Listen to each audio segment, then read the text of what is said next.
2 বছর প্রবাস জীবন কাটানোর পর উনি ছুটিতে আসবেন। আসার আগে আমার শাশুড়ি আমায় জিজ্ঞেস করলো আমার কি লাগবে বলার জন্য। উসমান বলেছে। আমি বলেছি কিছু লাগবে না। দুপুরের রান্নার সময় উনি ভিডিও কল দেয় ওনার মাকে। আমি পাশেই ছিলাম। তখন উনি জোরে জোরে বলতে লাগলেন, মা কারো কিছু লাগলে বলতে বলো, আমার আবার সব প্যাকিং করতে হবে, পরে বললে আর সময় পাবো না কিনে এনে প্যাকিং করার। আমি মজা করে বললাম, আপনি সুস্থ মতো আমার কাছে ফিরে আসলেই হবে, আর কিছুই লাগবে না। উনি আর আমার শাশুড়ি থম খেয়ে গেলেন এমন কথা শুনে। আমি এটা বলেই রুমে দৌড়ে চলে আসি। 2 দিন পর উনি আসবেন। আমি ওনার রুম নিজে হাতে পরিষ্কার করে বিছানা চাদর বদলিয়ে গুছিয়ে দিয়ে আসি। ওনার ছোট ভাই এয়ারপোর্টে গেলেন ওনাকে আনতে। আমি সুন্দর করে সেজেগুজে অপেক্ষায় আছি উনি আসার। আমার স্বামী তো অপেক্ষা তো করবই। উনি ঘরে ঢুকলেন। ওনাকে দেখে আমার বুকটা কেঁপে উঠল। 2 বছর আগের উনি আর আজকের ওনার মধ্যে অনেক তফাৎ। অনেক বদলে গেছেন, মোটা হয়ে গেছেন, আরও বেশি সুন্দর হয়ে গেছেন। উনি এসে ওনার মাকে জড়িয়ে ধরেন। আমি সালাম দিই ওনাকে, উনি সালাম নেন। তারপর উনি ওনার রুমে ফ্রেশ হতে গেলেন। মা টেবিলে খাবার দেন। তখন বিকেল হয়ে গেছে। উনি ফ্রেশ হয়ে এসে হালকা কয়টা ভাত খান। তারপর উনি ওনার রুমের দরজা বন্ধ করে ঘুমিয়ে গেলেন। আমার দিকে একটু ফিরেও তাকালেন না। আমার চোখের পানি উপচে পড়ে, কেন জানি না। আমিও রুমে এসে সব সাজগোজ ধুয়ে ফেলি।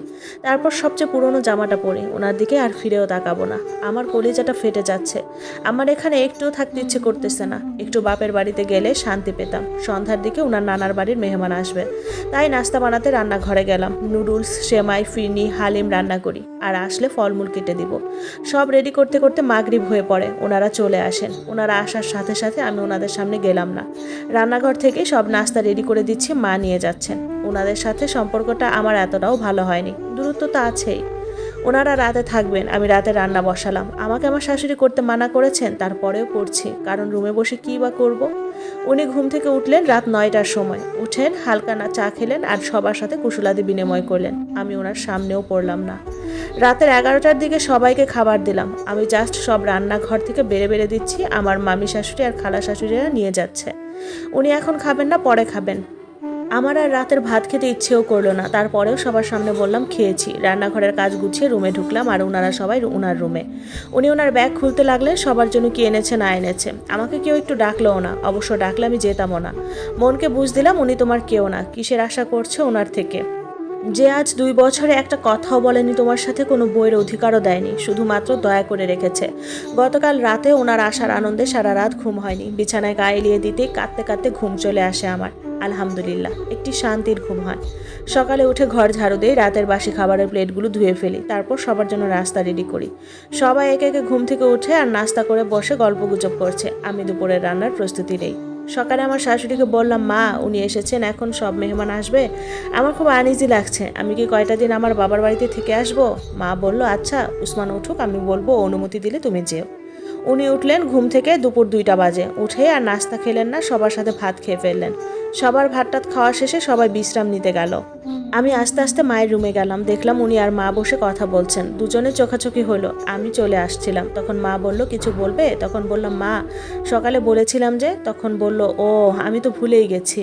উনি ওনার মাকে বলল, মা কাউকে কি জামা কাপড় কিনে টিনে দাও না, এমন পুরনো জামা কাপড় পরে হাঁটে কেন? আমি বললাম, গরমের জন্য। এটা বলে চলে আসি। একটু পর মা রুমে এসে বলল, উসমান যেতে মানা করেছে। এবার আমি কান্না করে দিয়ে বললাম, মা আমি 2টা দিন থেকে আসি না, আমার খুব বাড়ির জন্য মন পুড়ছে। তখন বলল, উসমান রুমে আছে, গিয়ে ওরে বলো। আমি ওনার রুমে গিয়ে মাথা নিচু করে বলি, আজ 1 বছরের উপরে বাবার বাড়িতে যাইনি, আমি আজকে একটু যাই, আমার খুব মন পুড়ছে। কান্নার জন্য কথা বলতে পারছিলামও না। উনি বিছানা থেকে উঠে হাত ধরে আমাকে ওনার পাশে বসালেন। আমার যেন কান্না আরও ভেঙে পড়ছে, বুকটা ফেটে যাচ্ছে। চিৎকার করে বলতে পারছি না, এত অবহেলা করলে বিয়ে করেছেন কেন আমাকে? উনি বললেন, যেতে হবে না। এবার জোরে কান্না করে দিয়ে বললাম, একটু যাই না, সকালে চলে আসব, দরকার হলে রাতে চলে আসব, একটু করে যাই না। উনি আমার দিকে অনেকক্ষণ তাকিয়ে রইলেন। তারপর আমার চোখের পানি মুছিয়ে দিয়ে বললেন, আচ্ছা যাও, সকালে চলে এসো। তারপর ওনার মাকে ডাক দিয়ে বললেন, ওকে যাওয়ার সময় আমি যা আনছি তার থেকে অল্প অল্প করে সব দিয়ে ওর বাপের বাড়ির জন্য। আমি একদিন না, অনেক দিন থাকার প্রস্তুতি নিলাম, অনেক জামা কাপড় নিলাম। তারপর ওনার ছোট্ট ভাই সিএনজি ডেকে নিয়ে আসলো, সাথে নাস্তা কিনে নিয়ে আসলো, ও আমাকে দিয়ে আসবে। আমি চলে এসেছি বাবার বাড়ি। মা ভাবি সবাই বাড়ির সামনে দাঁড়ানো। গিয়ে তো সেই খুশি, সব দুঃখ শেষ। পরের ছেলে কেন আমায় এত কষ্ট দিবে? এসে তো ভাবিদের সাথে, বোনদের সাথে দুষ্টুমে হাসিতে সব ভুলেই গেলাম। আম্মুর আলমারি থেকে আমার মোবাইলটা বের করলাম, তারপর চার্জে দিলাম। সবাই মিলে সন্ধ্যার পর হাঁটতে বের হলাম। তারপরেও মাথায় শুধু আসছিল, উনি কি আমায় মনে করছেন? ওনার কলিজাটা কি ছিঁড়ে যাচ্ছে? ভাবিরা বুঝতে পেরে অনেক সঙ্গ দিল আমায়। সারা সন্ধ্যা হেঁটে রাতে রাতের দিকে ঘরে ফিরলাম। মা রান্নাবান্না করে রেখেছিল, তাই এসে আর ভাবিদের কষ্ট হয়নি। কেটে গেল 7 দিন, অথচ পরের দিন আমার যাওয়ার কথা ছিল। ইচ্ছে করেই আমি আর ওই বাড়িতে গেলাম না। 7 দিন পর শুধু কান্না আসতেছিল। আমি আম্মুকে জড়িয়ে ধরে কান্না করে দিয়ে বললাম, আম্মু আমার জীবনটা এমন কেন? আমি কিসের আশায় যাব বাড়িতে? মা বলল 2 বা 3 মাস পর তোর বোনের বিয়ে দিব, এরপর তোর আর যেতে হবে না। আর কষ্ট করে 3টা মাস ধৈর্য ধর, তোর বোনের বিয়েটা দিয়ে ফেলবো। এদিকে আমার বোনের জন্য একটা প্রস্তাব আসছে, ছেলে সৌদিতে থাকে, কোনো দাবি দেওয়া নাই তাদের, শুধু একটা সুন্দর মেয়ে চাইছে তারা। মাশাআল্লাহ, আমার ছোট্ট বোন ভীষণ সুন্দরী, বিয়ে ফাইনাল হবে হবে এমন। 15 দিন পর রাতের বেলা উসমান আসলেন আমাদের ঘরে, হাত ভর্তি বাজারের ব্যাগ, সবার জন্য জামা কাপড় নাস্তা পানি নিয়ে এসেছে, সাথে করে আমাকে নিয়ে যাবে। আম্মু অনেক খুশি হয়ে যায় ওনাকে দেখে। আম্মু আর ভাইরা জোরাজোরি করলো আজ রাতটা আমাদের ঘরে থাকার জন্য। উনি থেকে গেলেন। রাতে সবার খাওয়া দাওয়া শেষে যে যার যার রুমে ঘুমাতে গেল। উনিও ঘুমাতে গেলেন, শুধু আমি রুমে যাচ্ছি না।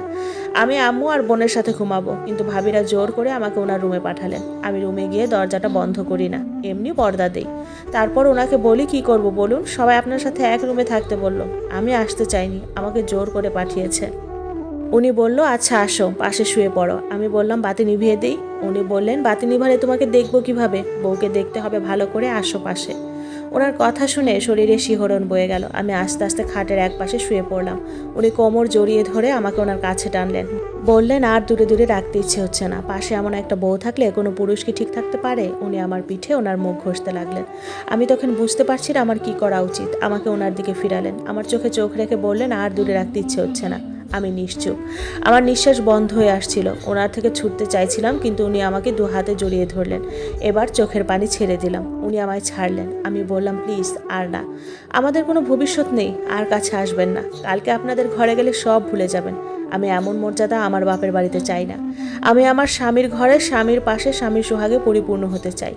উনি আমায় বললেন, তবে চলো এখনই, এখানে আর থাকতে ইচ্ছে হচ্ছে না। তখন রাত 12:30। আমি বললাম, এত রাতে? পাগল আপনি, সকাল হোক। আমাকে জড়িয়ে ধরে বললেন, আমার ঘরে আমার সোহাগে পরিপূর্ণ করব তোমাকে। উনি আম্মুর মোবাইলে কল দিলেন, আম্মুকে রুমে আসতে বলল। আমায় বলল, বরকা পরে তাড়াতাড়ি রেডি হয়ে নাও, আর কিছু নিতে হবে না, সকালে ভাই এসে সব নিয়ে যাবে। আম্মু রুমে আসলো, আম্মুর থেকে বিদায় নিয়ে ঘর থেকে বের হলাম। আম্মু এভাবে যেতে দিতে চাইছিল না, কিন্তু ওনার জোরাজুরিতে আটকে রাখতে পারলেন না। আর উনিও ঘরের আর কাউকে ডাকতেও দিল না।